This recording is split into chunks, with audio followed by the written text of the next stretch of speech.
So, like I said, I have David Bach, Alex Ranniello, Barz Tha God. Now we're going to focus here on the conference semifinals. They have started, at this moment, we have the Jazz and Clippers. Utah's leading 1-0. Nuggets Suns leading 1-0 for Phoenix. The Eastern Conference semifinals, the Hawks and Sixers are tied at 1, and the Bucks and Nets, with the Nets leading 2-0. So we are at the Elite Eight, and we are very, very happy and intrigued to see some new faces. And they're going to see a new person in the East, new person in the West. So we're going to focus here at this point of the show, and we're going to focus on the conference semifinals and preview the matchup and see where it's going to go from here. So first, to focus on that, you have the Western Conference semifinals. Jazz and Clippers, as I said, Utah's leading 1-0. They played their game last night.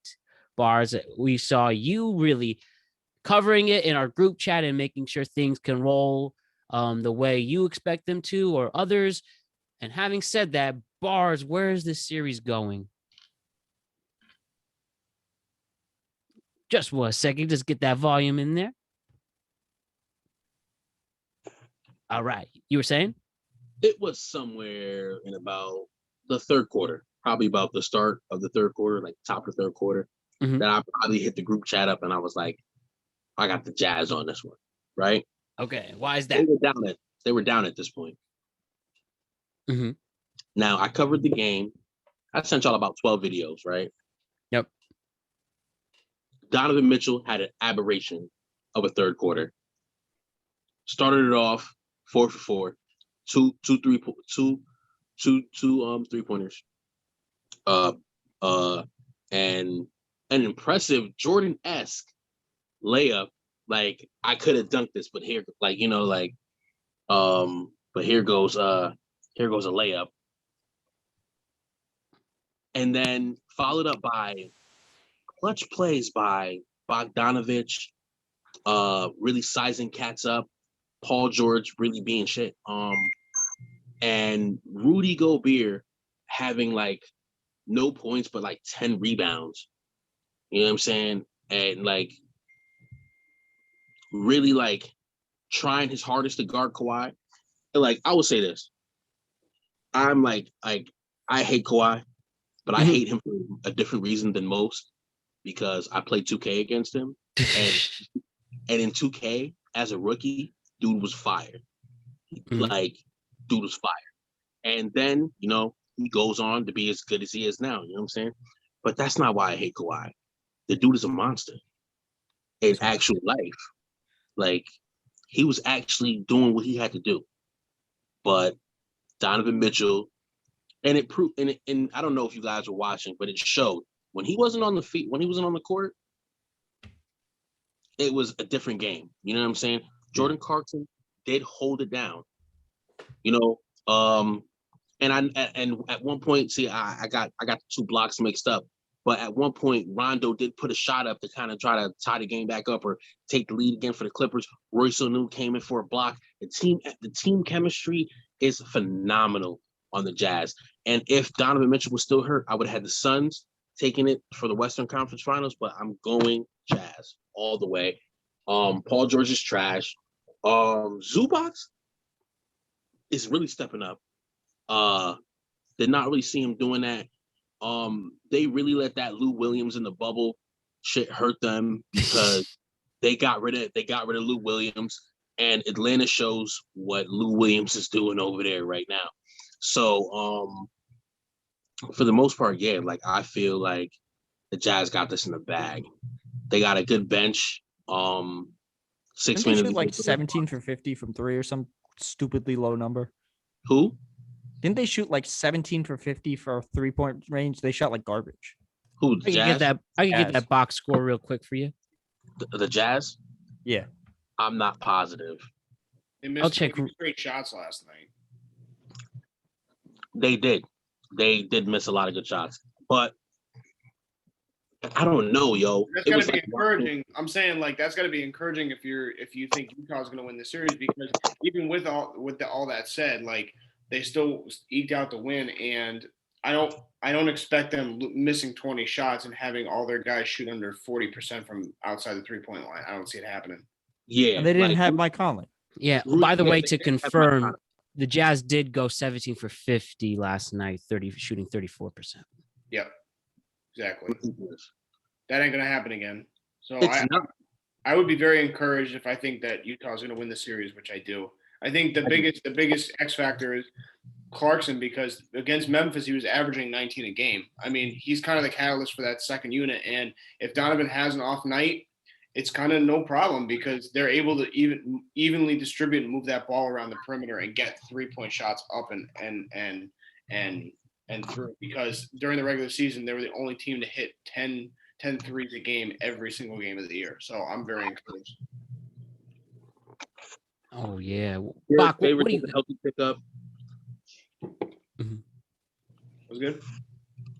Bach, what do you think of the series so far? Oh, I didn't watch this game. Look, I think it's going to come down to whether or not they can, slow down Kawhi enough. Because my understanding is he didn't even have that great a game. I don't think that the Jazz really have the bodies to stay in front of him, but I trust their team more than I trust the Clippers team. We've already seen in the past that Paul George cannot stop Donovan Mitchell, and that was like 3 years ago. We've seen Joe Ingles stop Paul George.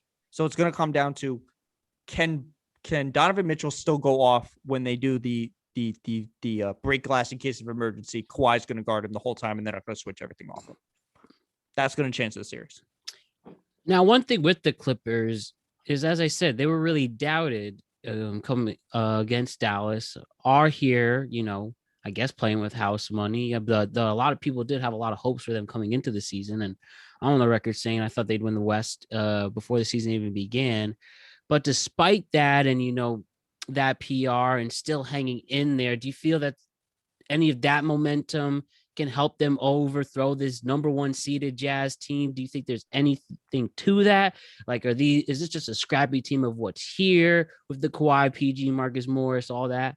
Or is this just gonna, they're gonna do what people expect and fall, and the team will get blown up, and Kawhi will go somewhere else, Paul George will go somewhere else as their player, or their player options?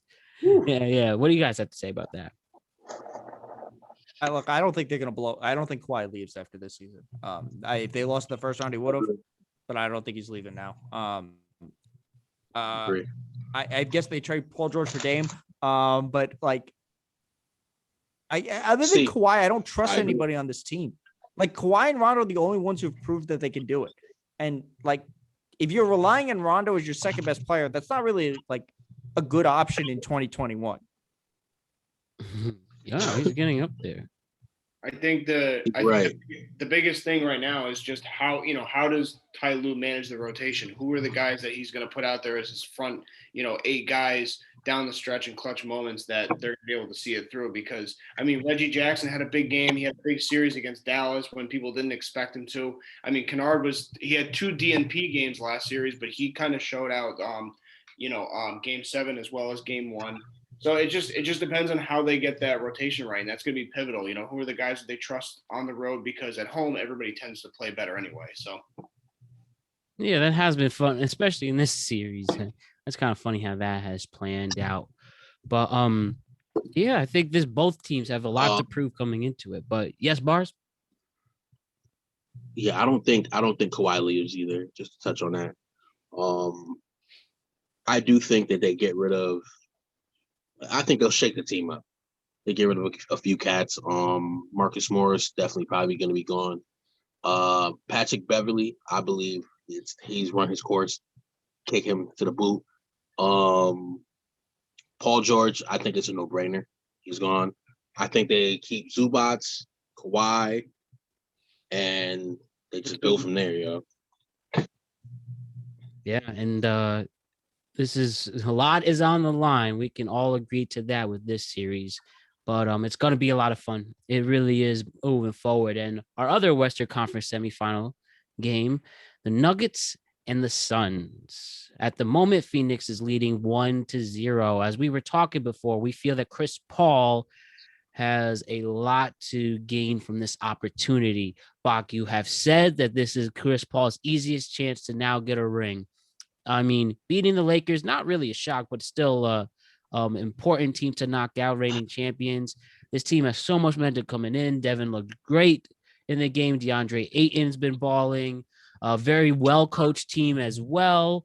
So the Phoenix Suns, can they get to the conference semifinals since Barkley was on the team? Wait, no, they didn't go with Nash and Amari. I don't think they made the conference finals. No, they didn't. They Robert Ory hip checked. That's right.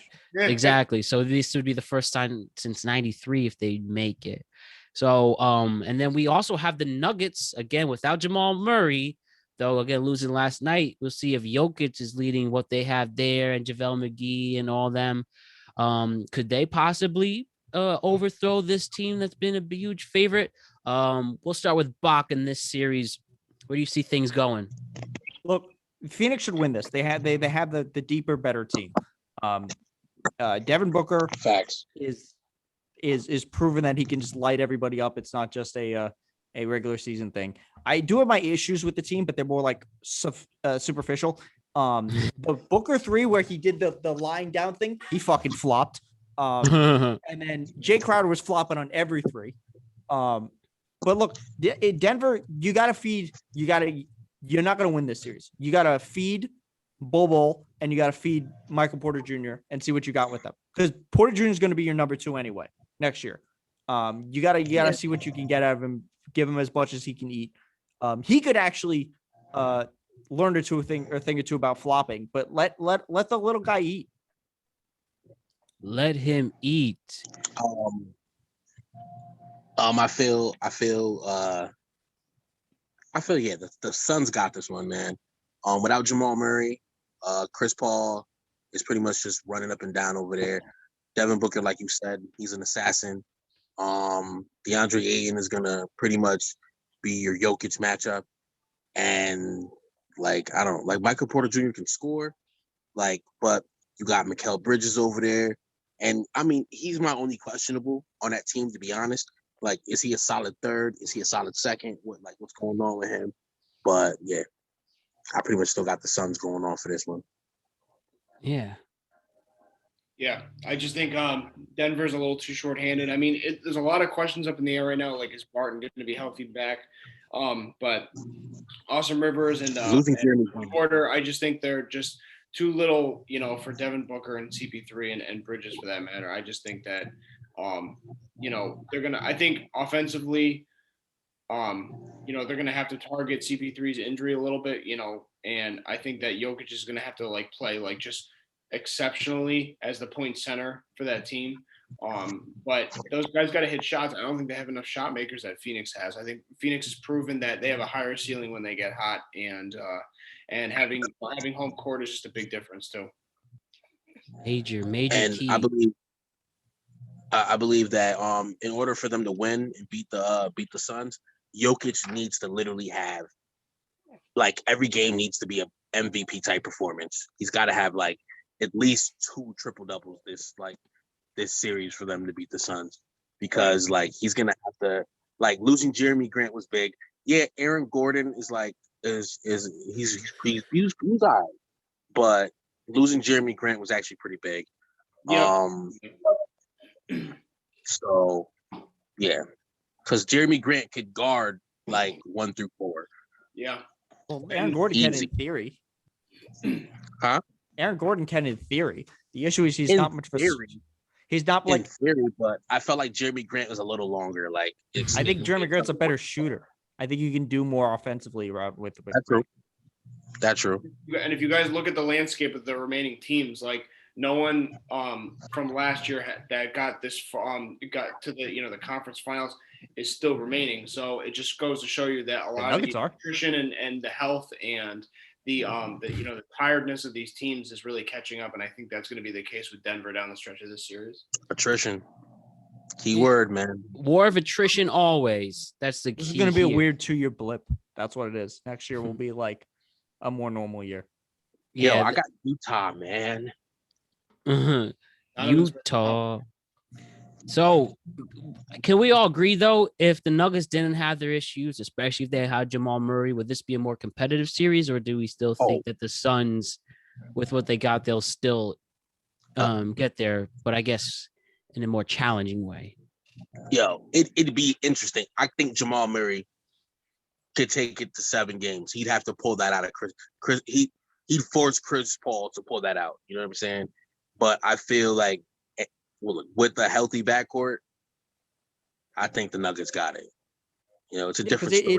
It puts their rotation in like order and puts people back into like where they should be. They're overstretching right now. Like they wouldn't have Austin Rivers on this team if Jamal Murray wouldn't. They wouldn't be starting Campese, who I love. He's fantastic. But like he's like 5. I think he might be as tall as I am. He's not a starting point guard. He's like the perfect backup guy. But they're just overstretched without their backcourt. Same thing with Monte Morris too. Monte Morris is like the best backup in the league. Holy shit! Bro, like it's that attrition, man. That attrition. And they're so thin. They're so thin down low, so they become immediately one-dimensional if Jokic has an off night or if he gets in foul trouble. And I think Ayton can at least mitigate him and even the playing field between the two of them. Who's the backup? That's what I'm saying. Last year, who's your backup? Exactly. JaVale McGee. I think that's it's JaVale? Yeah, he's back there. Still not. It's not going to cut it. Not if MVP. Yeah. Still not gonna see Ann. Yeah. Because JaVale would be a threat if Jamal Murray was on the court. It's a big thing to remember that, and JaVale knows how to be big in the big playoff. 3-time NBA champion JaVale McGee knows how to win. Yeah, that's what I mean. My boy when I say 3-time champion JaVale McGee. Next the Robert Horry of this generation. About to do it. Big shot. Literally. That's insulting to Robert Horry's name to say that. That is though. Yeah. Oh my God. Some people really are in the right place at the right time. Unless you're Varejao and you go on 2 teams in back-to-back series and lose. But that's a story for another day. Focusing on the Eastern Conference semifinals. Hawks, Sixers. Now, the Atlanta Hawks, as you know, they knocked out my team, made us all sad, but I feel a little bit better because this team is pretty freaking legit. And they're only getting better and better. I hate the Sixers so much. And I really want to and believe that there is a shot that this Hawks team can knock these guys out. Now, I get it. Another Joel Embiid injury issues. But, again, still holding their own with Tobias and such. But how do we feel this series is going? It is tied at 1, so now it's a best of 5, essentially. But is Trae Young just enhancing his legacy? I mean, in the beginning of his career with this opportunity right here. Barz, I see you have a good reaction to this. What are you thinking? I'm thinking that not only does Trae Young enhance his career, like his legacy, but he also enhances Joel Embiid. In what sense? Because this will tell you, this will show. All right, you're coming up against a player in Trae Young, who just Shut up, New York. Just like I don't know, shot him up, like literally scoring like 35 almost every game. Yep. So like you're coming against Joel Embiid, who just had his best like scoring year, right? Also doing like upwards of 28 to 30 almost, right? Exactly. So I thought he could have won the MVP. Yeah, he doesn't get hurt, he wins. Yo, if he wins and beats Trae Young, that shows that Trae Young ain't got nothing yet, but it shows that Embiid is bringing himself up as the alpha dog. You know what I'm saying? Throughout them injuries, I'm still playing. I'm a dog. I'm a win. The process. Listen, but Trae Young still does have more to gain from this than Joel Embiid does. You know what I'm saying? Trae Young is still not really a household name like that, like Joel Embiid is. And honestly, Trae's a monster. He's just building a name for himself in an epic way. Like, what year did Trae Young get drafted? 18. He's in year 3. He's the same draft class as Ayton and Luka. Yeah, 20. He's 20. He's only 22. Not even 23. 22. Busting him up, and they've already had vets come for him for the shit that he does. Listen, like Yeah, Trey is now shooting lights out. you So gotta give. Yeah, definitely. You gotta give credit to him because clearly nothing phases him. New York is the hardest crowd to play against if you're an enemy to them, and he generally didn't care. And even if I was a part of those boos, honestly, tip of the cap. I got honestly getting a lot of respect for him, and I mean, he didn't care. Yeah, if only Derrick Rose was 25-year-old D Rose, but I mean, one thing about Trey too, is the fact that people have criticized he doesn't really have a defensive game. Is that something that builds as his career? As again, he's only 22. If he, you guys suggested AD build some muscle, you think the same thing for Trey, like Jordan did after he wanted to beat the Pistons. He just got big. Is Trey going to continue to develop even more? And despite what he has now, it just shows the great future he has. That depends on coaching. That completely depends on coaching. If his coach don't mind him throwing up 30, 40 shots, you know what I'm saying, and winning the game, then fuck it, right? Well, but I mean, there's always going to be a limitation to him as a defender because he's physically not like he's tiny. Yeah, he's like maybe 6'1", like 180. Like he's always going to be a target because he's a midget. Right. So there's only so much you can do. But look, if you're Atlanta, you got to feel good about yourself. And B just dropped 40 on you.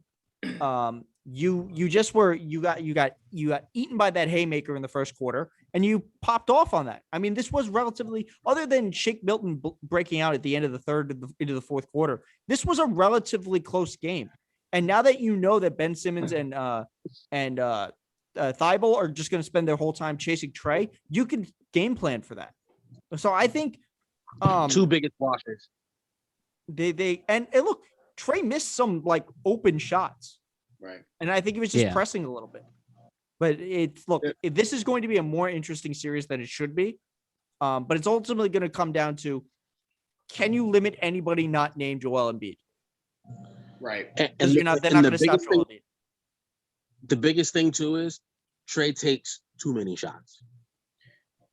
Yeah, but he spreads the wealth because in that high screen and roll, he just gets 3-point shooters open everywhere. The thing is, like you said, Bach, like if you can just make a second guy beat you, like if it's going to be Tobias getting 20 like he did the first two games, then that's what they need to refrain and try to keep mitigated for Atlanta. For me, like I'm interested to see how Nate McMillan comes out with a game plan on defense for game 2, because I think if you're not going to stop Joel Embiid, so maybe you try running a zone to open the first quarter to see how they respond to it, because that's going to disperse the 3-point shooters a little bit. It's going to change spacing on the floor. I would see how that works out a little bit. But like to your guys' credit, it's like moving forward with Trae Young, like, how does the organization surround him to be successful? Because his body frame is it's only going to get so big, both strength and conditioning wise. Well, they got the wings. The question is, what do you do with John Collins? And I agree. But John Collins is more like a small forward. I was just saying that, you look at like a lot of these classic like point guards that are like really good shooters and that are like really good leaders. And if they're smaller, you put them alongside a really complimentary 2-guard like McCollum in Portland, or like I think Bogdan could be the guy if you give him more time. They got Red Velvet, so he could be Clay to their. You could put Bradley Beal on there, absolutely. Bradley Beal, CJ McCollum, like, these are some second guy is so crucial for the guy's success. Absolutely. Yes, it could because he needs someone who's also doggish in manner to back him up. Because if you really look at it, that's what made the CJ and Dame backcourt so dangerous for so long. I don't even think they need to make a move because their other guys they're all babies. I mean, I'm agreeing, Bach. I'm agreeing with you. I'm saying like you give them a little more time. Absolutely. Yeah, they got at least look. Is Cam Reddish even healthy? Because I know DeAndre Hunter's out. Oh my gosh, that's a great question. Like Cam Reddish, you still don't know if Cam Reddish is any good. DeAndre Hunter was rolling before he keeps getting hurt. So I mean, and Kevin Huerter went like 6 for 6 in his first 6 shots of that, and you still got enough vets to to bolster the team until the young guys are ready to step into that role. And then you got Gallinari. They're in a good he's place. secret weapon too over there. He killed us, and Cam Reddish still Secret hurt. weapon, So facts. Mhm. Secret weapon, street facts. I forgot. I And sleep on. I mean, they Gallinari fucked up the draft too. typical. They need a big man.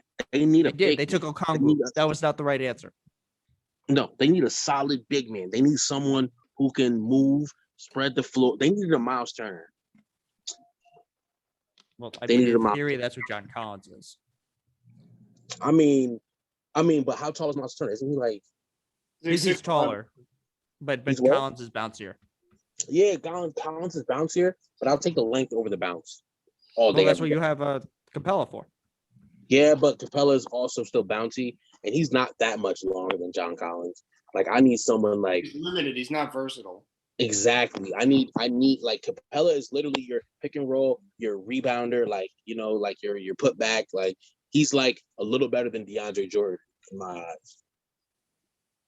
Yeah, and it's gonna be crazy to see how this pans out. And when the series resumes tonight, as we the day the show. Sorry, tonight as the day of the episode that airs. It's gonna be fun to see. You about to say anything else, Bach? No. Oh no, I'm just making comments towards what you're saying. Like not comments. I'm just animating. Go ahead, talk. Oh yeah, Sorry. no, I encourage that. I thought I knew that. I thought Bach had a point, but No, I was yeah. trying to. I was saying I didn't think they played tonight. I didn't know you were talking about when the episode aired. Yeah, exactly. So it's gonna be important. I do think the winner of Game 3 is gonna win it all. I wouldn't be surprised if this goes 7 either. But we'll see if the Sixers' home court advantage helps them in any way in this as well. But my last question is, and what we're all alluding to in this series, again, pretty much you guys think that the Sixers are going to go take major changes if this doesn't pan out, even with bringing Doc Rivers in and still same story, different year. Is it time for them to, obviously starting getting rid of Simmons and such? Well, if they lose this series. Yeah. Yeah. If they lose, I'm getting rid of Tobias Harris, Ben Simmons. You're a 1 seed too. Oh yeah, definitely getting rid of Ben Simmons, Tobias Harris. They got rid of Al Horford already, right? Yep. Yeah, he's in. He's sipping martinis since February. Yeah. Okay. Yeah. So Allie Boy, he gone already. Tobias, Benjamin, and young Joshua. They can all hit the pine or like someone else's pine because like what I'm saying, I'd blow that shit up. Like I'd keep Embiid and make him do some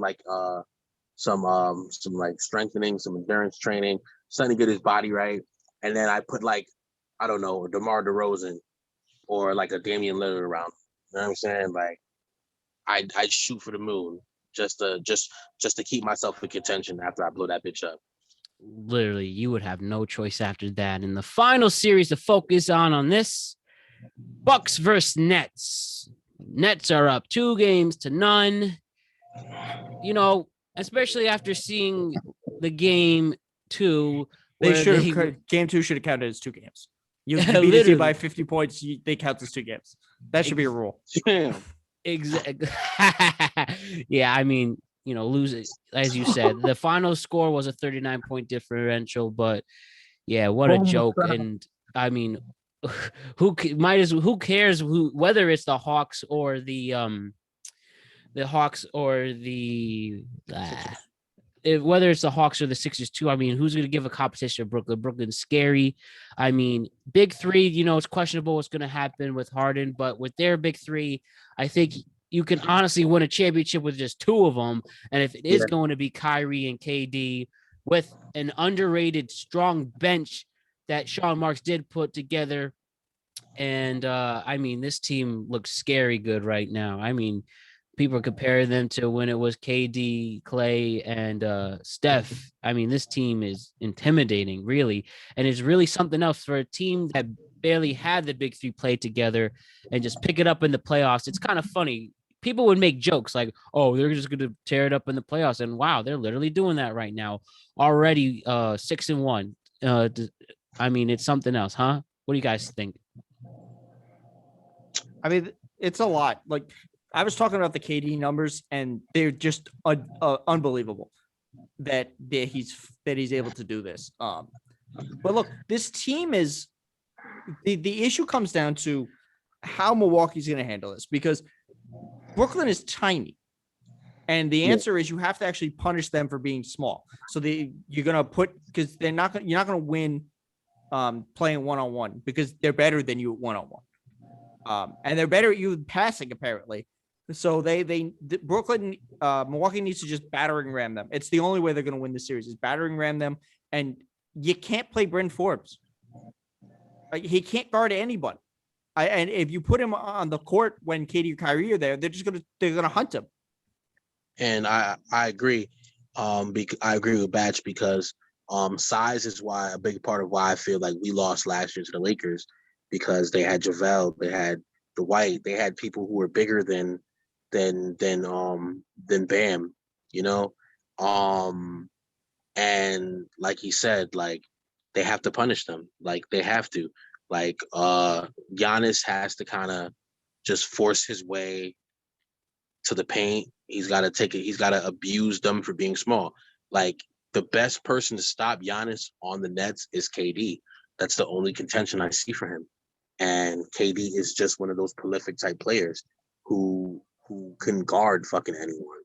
You know what I'm saying? And like who can add scoring, rebounding, assists, defense. It doesn't matter what you need.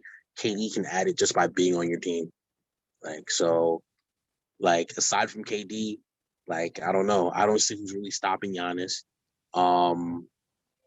Like Bad said, they gotta play big. And if they don't, I don't know what to tell Giannis.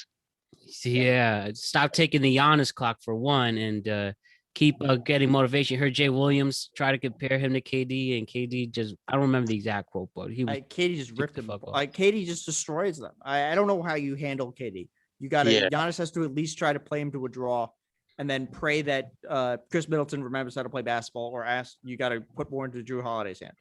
Yeah, and also, I think you can. I think for certain stretches, you can get away with putting PJ Tucker on KD. I really do actually believe that. Ooh, that's disgusting. Ew, I don't like that theory at all, actually.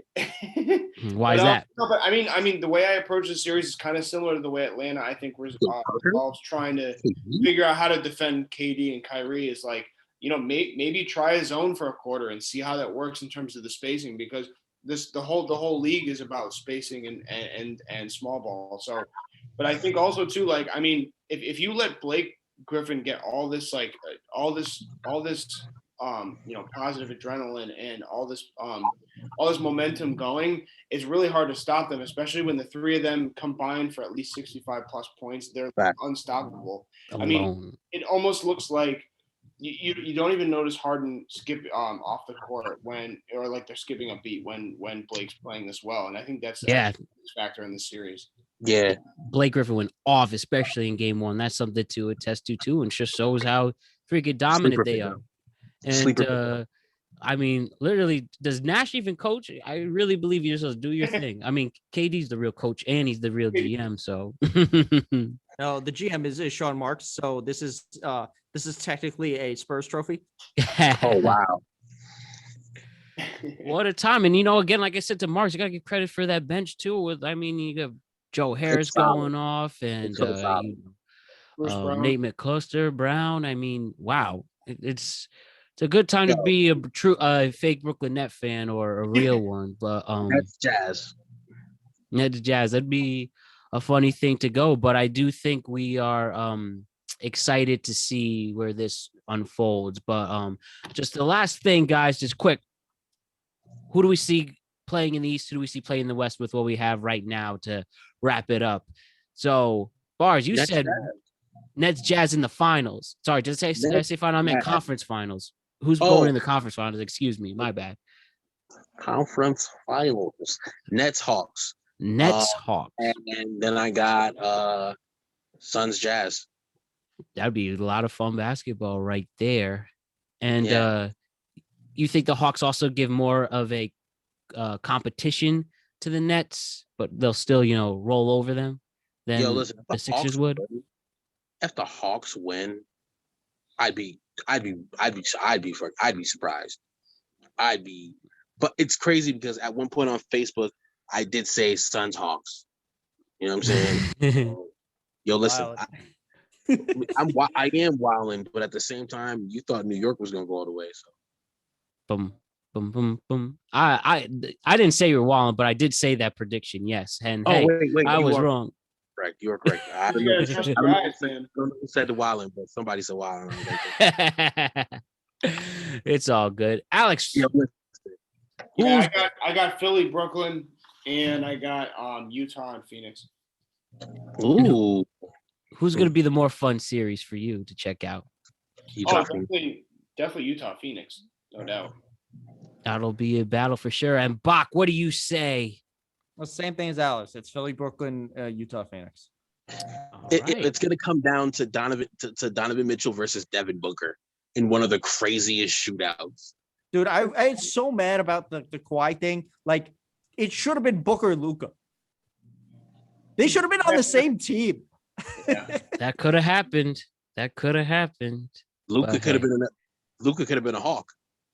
Yeah, literally the trade up. Oh man. But Luka could have been I can't believe the Kings passed on him. Yo, they had his coach. They had his former coach as their GM or their coach. Vladdy's not good at assessing talent, so I don't blame him. Yeah, who's really a Kings fan, anyways? Like seriously, I like their jersey. Hassan Minaj is a. Hassan Minaj. Those 90s throwbacks, those 30 no-backs are fire.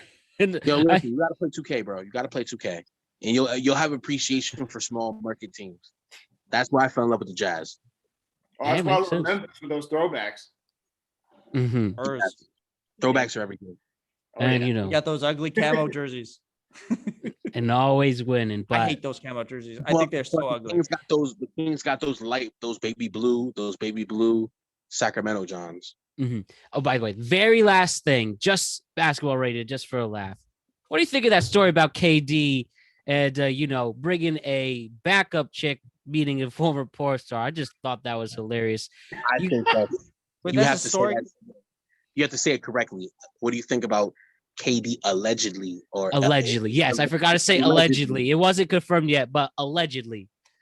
But Lana Lane, was that her? What's her name? Yeah. I forget her name. Was it Lana Rose? I don't know what you're talking about. Wait, you didn't hear the story, Bach? So allegedly, dude, I spent 20 minutes talking about the congressperson who asked if we could move the orbit of the planet. He asked this to not scientists, but to people who work for the forest and for land management. No, I spend my time watching politics, and then I look up box scores and read things, and then I listen to the Ringer. I very rarely watch basketball. I don't follow the like media side of basketball. I follow the games and nothing else. Yes. What do you? Hey, we'll make it content. Go watch my channel, Fresh Faces, New Ideas. The video is called "Congressperson Does 400 IQ Response to Climate Change." It is the funniest video you will see in your life, and you will never vote for a Republican again after you see it. Yo, this is ridiculous. And on that note, Barz Tha God. Video in the chat. Where can we find your show? You can follow it. Oh, first Barz Tha God, then we'll plug yours. Bob. Oh, Barz Tha God, I didn't hear you said. Okay, currently, word for word is on a temporary hiatus, but you can still find us on YouTube at Word for Word Podcast. You can find us on Instagram, on Twitter, Dub for Dub Podcast. Yeah, man. We'll be back soon. We're just taking a little break. I've been working like a dog, so like I haven't really had much time for myself. But while I still have the time, while I was at work, I met this guy who he saw me freshening up in the bathroom. He plugged it, and I told him I'd plug it. You know what I'm saying?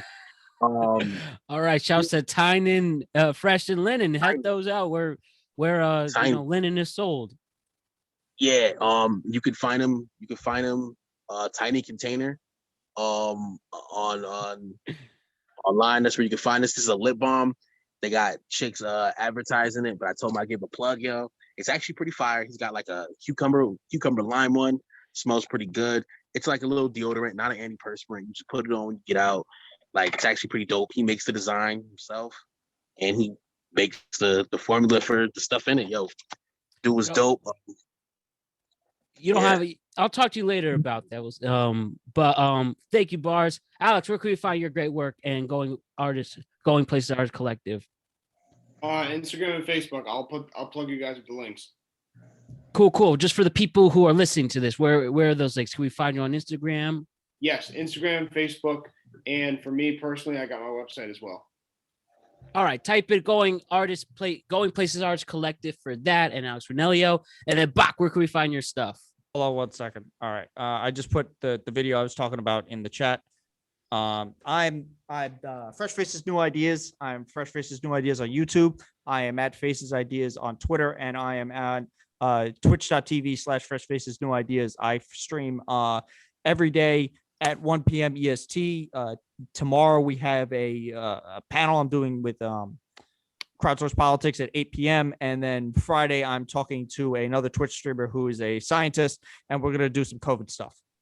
All right. We're looking forward to that. Check the links in the episode description below. And with that, thank you, David Bach. Thank you, Alex Ranniello. Thank you, Barz Tha God. My name is Matt Brown, and we will have a great night. We'll see you during the conference finals. Peace, guys. Yes, sir. Night, boys.